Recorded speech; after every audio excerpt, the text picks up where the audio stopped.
uh, super VIP to mga taga-DSWD. Pinag-antay nyo kami ng 15 minutes. Mind you, I've been here 10:30. Huwag tayo mabansagan na Filipino time. Yun yung sikat na sikat tayo sa buong mundo eh. Pag sinabing Filipino time, late palagi. In fairness to them, hindi lang naman sila, meron pang ibang mga resource persons sa mga ibang hearing ko, Mr. Chair, na ako mismo ang chairman, na ganun din eh, late. Wag naman, mahihaya naman kayo sa mga senador na maaga pumunta rito.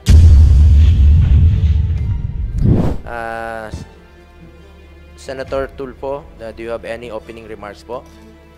Thank you, Mr. Chair. Before anything else, I would like to add to your observation you made earlier pertaining to the absence of some resource persons despite the invitation. Meron lang po akong na-observe din. This is not the first time, I think quite a few times. Super VIP to mga taga-DSWD.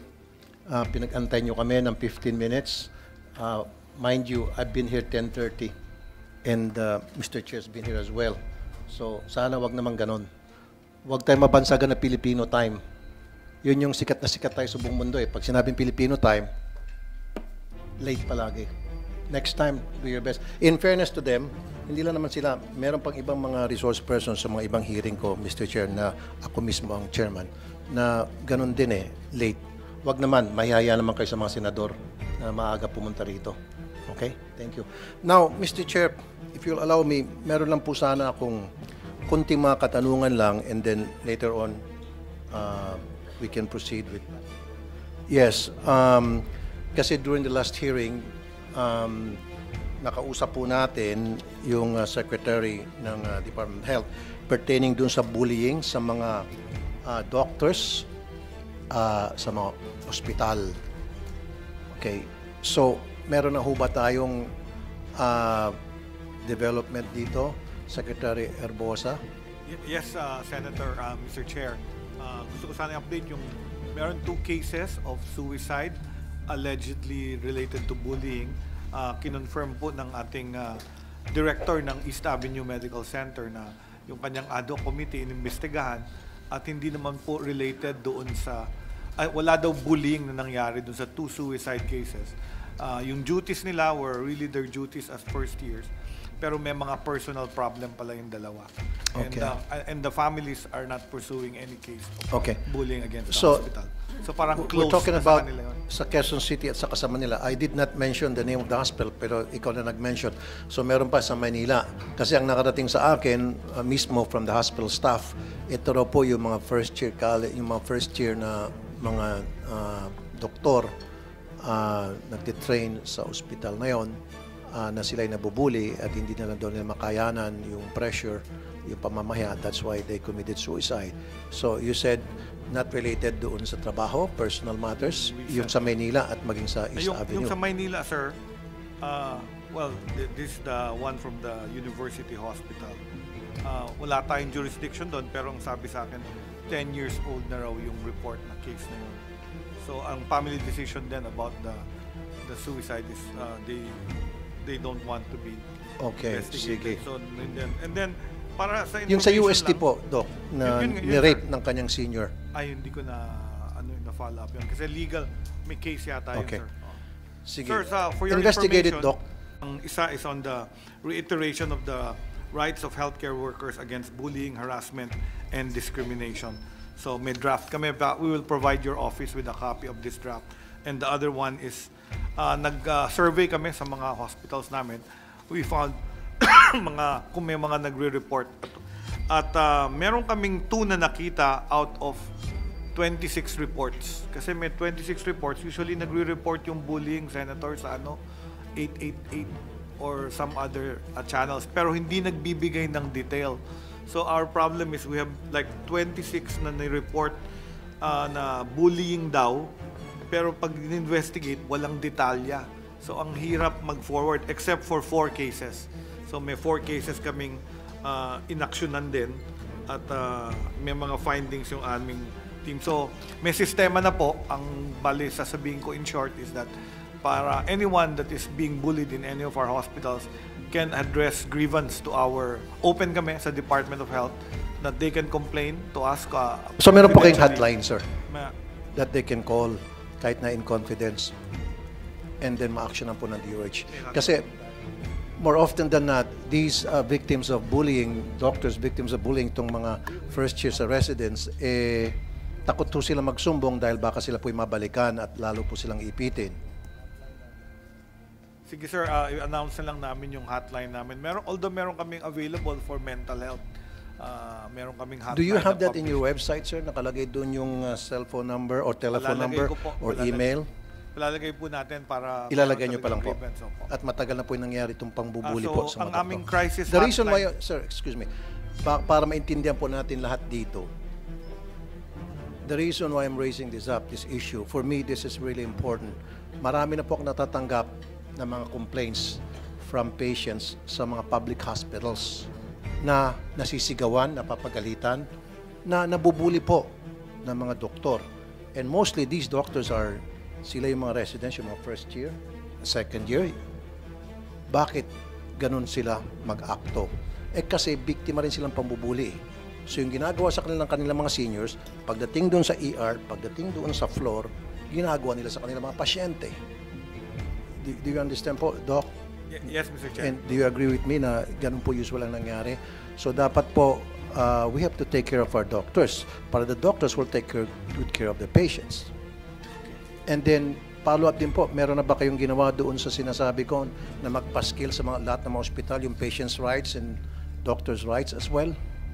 Yeah. Has that been done? Yes po, yung sa East Avenue, meron na silang pinadala sa aking mga poster on bullying and rights. Tapos meron din kaming number na, yung number ng aming crisis hotline I mean is po, Doc, 1553. sa mga ER, dapat may nakapaskil na mababasa po ng mga pasyente, ano po yung mga karapatan ng mga pasyente, ito po yung mga karapatan ninyo. Hindi kayo pwedeng palayasin kung wala kayong pera, kailangan gamutin muna kayo, etc. etc. Ginawanan sa East Avenue po ito. Good. So nag-post na sila. Tapos, Very good. again, Wag lang po dapat sa East Avenue, sa lahat po dapat ng Lahat po. ospital. Not only public, pati private po. Para malaman po ng mga pasyente kung ano po yung mga karapatan nila. sige po, we'll issue an administrative order to make notices sa emergency rooms. about Can the patient I rights. get a copy of that administrative order once sir, it's issued, sir? Yes, sir. We will submit to your office. Okay.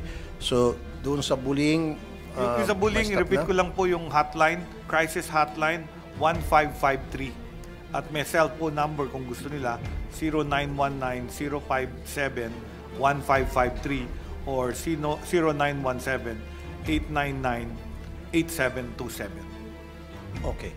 Sige po. Basta next hearing po, gusto ko po makakita ng memorandum from you instructing all hospitals na kailangan magpaskil na ng mga patients' rights, even doctors' rights, para maging aware naman po yung mga pasyente, especially sa mga public hospitals. Okay, so okay Yes, tayo Mr. Chair, dyan, Doc. we will comply.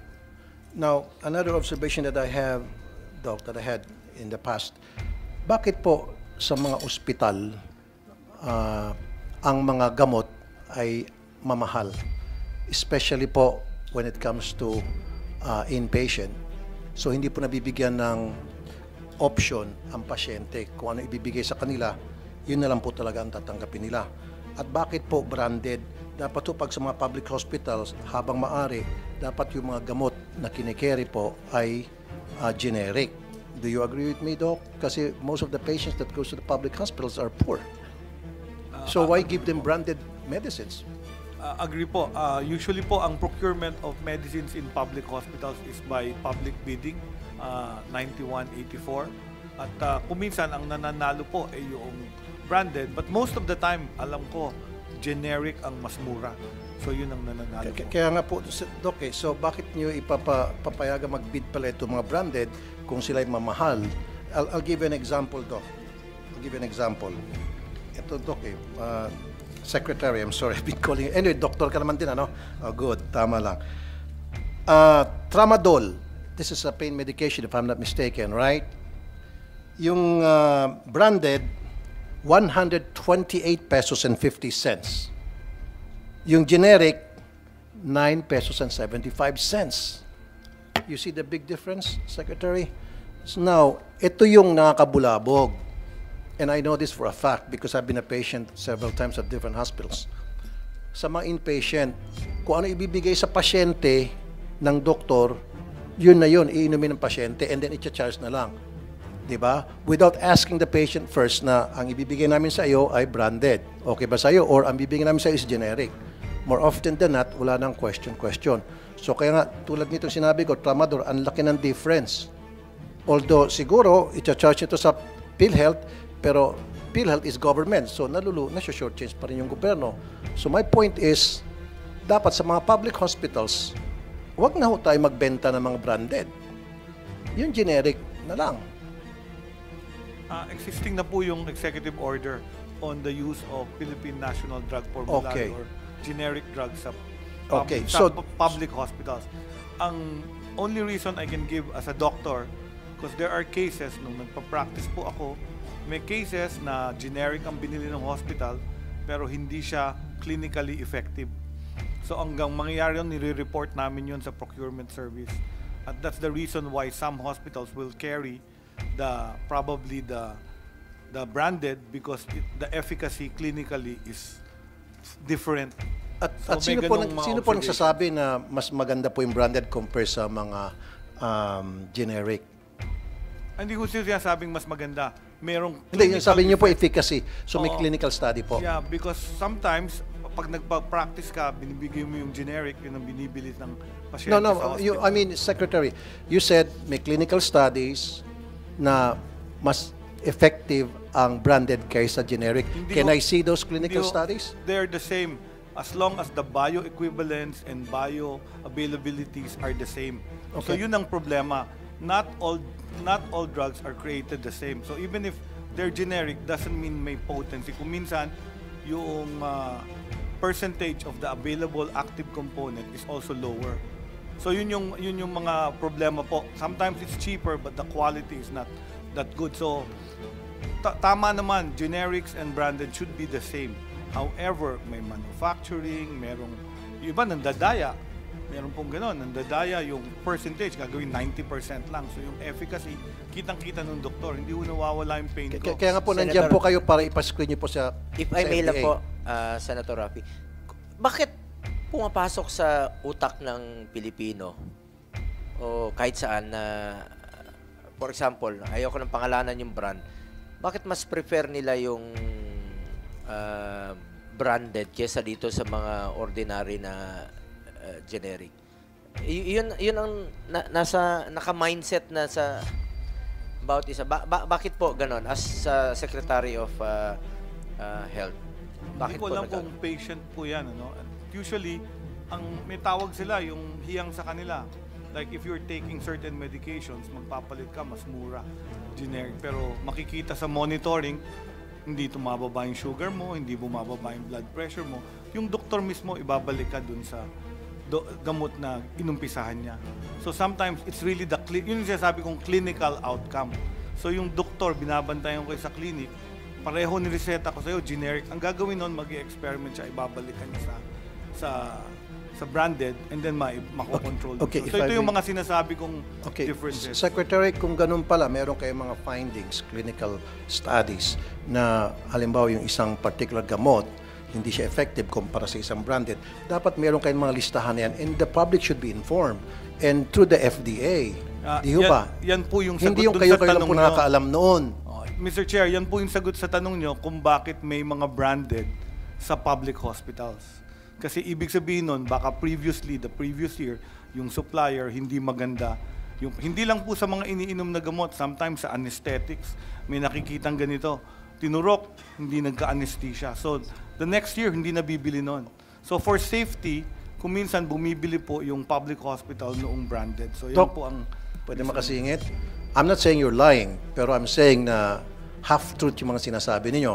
I'll tell you why. Bakit piniprefer yung branded sa mga ospital, sa mga pharmacy, bakit inireseta. Kasi nga po, may tinatawag na junket. Alam niyo po yon. Yung mga doktor, gino-good time ng mga pharmaceutical companies sa mga seminar, sa abroad, schooling, free airfare, business class, hotel accommodation, food, entertainment, etc., etc. And we're talking about the millions of pesos or even dollars. Now, syempre, ito mga pharmaceutical companies, hindi ito manlilibre, mag-good time ng mga doktor nang walang kapalit. What's in it for us? You scratch my back, I'll scratch yours. Ganun po yun. Kaya itong mga doktor, magre-reseta sila ng mga branded kasi yun ang nag-good time sa kanila. Yung generic na hindi nag-good time sa kanila, hindi nila reseta. You follow me, Doc, sir? Meron po tayong tinatawag na... And that's unethical, right? Meron po tayong tinatawag, Mr. Chair, na Mexico Protocol, and the Philippines follows this professionally. All professional organizations are supposed to not accept yung ganitong gifts from the pharmaceutical industry based on the Mexico Protocol. At tayo po ay signatory and all professionals are expected to do so.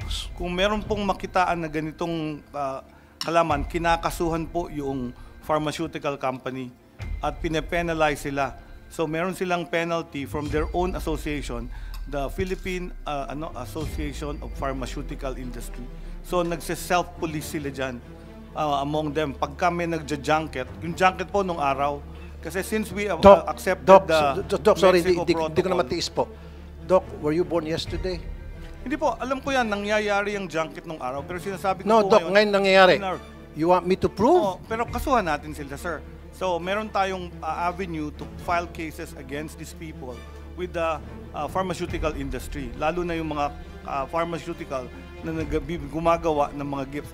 Gifts like this should be declared as donations to the hospital or donations or grants to educational institutions. So, kung junket siya, pwedeng kasuhan yung cases ng mga yan po. This practice violates the code of ethics of the medical profession for doctors because, number one, it affects their autonomy in giving the best and most affordable health care to patients. Number two, in a way, exploits patients for the doctor's personal gain. Number three, does not improve access to equitable health care. Now, Doc, you're saying na wala na itong Kaya junket. pwede pong kasuhan. Marami pa Pwedeng pong, kasuhan ng mga even while we doktor speak, na tumatanggap po. even while we speak, meron na po mga naka-schedule na mga junket para sa mga, Doc, please don't laugh. This is a serious matter. Even while we speak, sir, even while we speak, may mga naka-schedule na po, punta sa US, sa Canada, sa Australia, kung saan-saan bansa. Doc, let me finish. Let me finish. And I can prove this from doctors. May mga doktor po ako nagsusumbong sa akin. Ito yung mga babait na doktor na hindi sila pumapayag, hindi sila tumatanggap. Even while we speak, may mga naka-schedule na po. As far as December na.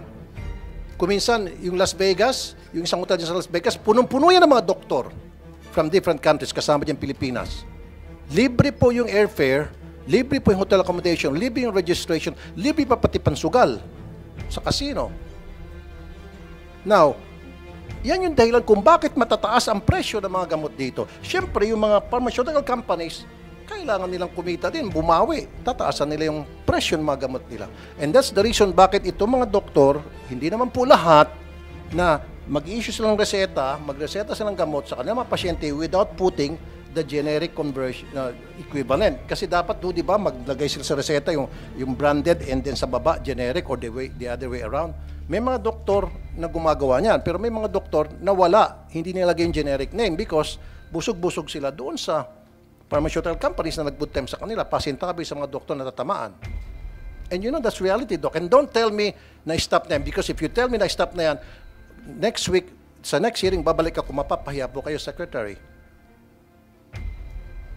Mr. Chair, So, wait a minute, let me ask you. We welcome So, if there you- are charges against doctors. Okay. No, Cases wait a minute. Against them should be filed with the Secretary, let me finish. Professional Let me Regulation finish Commission. first, please. Ang question ko po sa inyo, Secretary, you still stand by your word na wala ng junket? Yes or no? Hindi ko po sinabing walang junket. Sinabi ko po, meron tayong Mexico Protocol at Code of Ethics. At kung may kaso na doktor at pharmaceutical na nagva-violate nito, pwedeng mag-file ng kaso. Yan po ang sinabi ko, Mr. Chair. Then, it is your job dyan sa DOH para to find out bakit nangyayari pa rin ito. At kung nangyayari ito, then sampa kayo ng kaso. Meron ba nasampa ng kaso? Wala. Yes, Mr. Chair, this is practice of medicine. The regulation of the Department of Health by law is the facilities. The practice of medicine is under the Professional Regulation Commission, Mr. Chair. Kaya nga po, with DOH and Professional Regulation Commission, then kasama ho kayo dyan, may coordination, then sampahan nyo po ng kaso yung mga dapat sampahan ng kaso. Yes, Dapat sir, may we will masampuan. coordinate. In fact, we have filed cases. In fact, when I was undersecretary, we filed a case against a DOH hospital doctor for having accepted a gift from a pharmaceutical industry. And you recognize, Doc, na this is rampant, right? Kasi if you said no, then I'll say you were born yesterday. I never said no, Mr. Chair. And I also never said it's not rampant. So, wala So, akong so you knowledge. agree with me na it's rampant? Na it's Wala happening? akong knowledge if it is rampant. Then you should, But I know for a fact that it's happening. the regulations are there for people to file cases against I know that- erring I know that doctors there's regulation, and sir. erring pharmaceuticals. Sir, I know that there's regulation. You and I know, and I have this paper to prove it. But what I'm trying to point out here, there's regulation pero hindi na-regulate. There's regulation pero hindi na-implement. Implementation is important. That's why we're here today. That's why you're there as the Secretary of the DOH. And you have so many people at your disposal to make sure that implementation is going to be implemented. Yes, Mr. Chair, we will implement the law. Thank you very much. Kasi kanina, sorry, Secretary Doc, sabi mo parang ang dating sa akin na parang wala na yung junket dati, meron parang ngayon wala na. Like I said, kung gusto nyo po, sa December pa lang, meron na po mga booking, airfare, meron pong mga booking sa mga hotel, sa mga doctors, by the thousands and thousands, di ba? Na ginagastos, hundreds of thousands, even dolyar pa po. I'm sure alam niyo po ito, Doc. Kasi pag sinabi niyo na hindi niyo alam na it exists, I'm sorry, Doc, I'm not insulting you. Then sasabihin ko, pinanganak ka lang kahapon. Kasi bilang DOH Secretary, alam niyo po yung mga nangyari sa ground, especially a former doctor in your case. And I respect you being kaya nga po kayo naging Secretary ng DOH because you're a good doctor, I would presume. Tama, sir? Tama, Mr. Chair. We will investigate this and your claims. We'll be happy to receive any knowledge that your office has, and we will conduct the further Thank you. investigation. And at the same time, we will be more than happy dito kung bigyan niyo po kami yung memo na papasa niyo sa mga doktor para magkaroon ng pagbabago sa mga ospital, magkakaroon po mga paskil tungkol sa mga patients' rights. Tama, Doc?